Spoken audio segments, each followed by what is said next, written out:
Here's what I ate today on the carnivore diet. I started off with 2 hard-boiled eggs, and then I ate 2 pieces of Bob Evans sausage. My twins love sausage too, but they're also having some fruit and oatmeal. I'm going to finish out breakfast with a bowl of pot roast that I prepared yesterday. I like to slow cook it for at least 24 hours, and this is looking perfect. I'm gonna add some salt and then have a sparkling water to drink, and that rounds out breakfast. It's now 5 p.m. and I'm heading out to grab some dinner. I picked up a venti decaf iced Americano, black, from Starbucks, and then headed over to McDonald's and picked up 6 quarter-pound burger patties.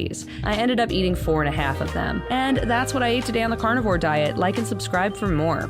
Now, I'm not opposed to the carnivore diet, but the choices that this person made were a bit ridiculous. The fact that she's actually going to McDonald's and eating their hamburger, which the quality of that meat is suspect, and obviously with all the contamination and the bacterial infection that we find from processed meats, think about it. They have about 1,000 cows that go into a huge vat. All that meat gets ground up. There's sick animals in there. There's all kinds of diseases that ends up in that burger, and she's gonna eat 4.5 of those patties. She doesn't have a single vegetable in her diet.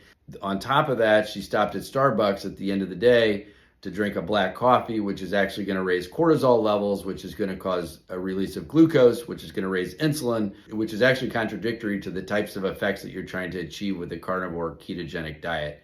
You're trying to lower glucose levels, lower insulin levels through fats, good fats, healthy fats, and higher protein levels, and avoid the carbs. But caffeine actually stimulates the release of cortisol, which is contrary to what they're trying to do.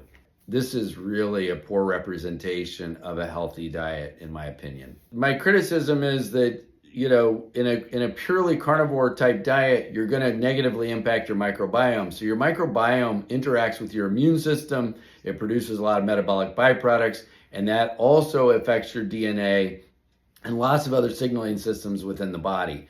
So vegetable fiber is very important for the microbiome. So if you take 2 groups of people, you feed one group a predominantly vegetarian diet, and you feed another group a predominantly carnivore diet, the metabolic byproducts are going to be very different. Their microbiome is going to be different, and their immune function and all the other effects of the microbiome, they're going to be altered by that excessive amount of meat intake.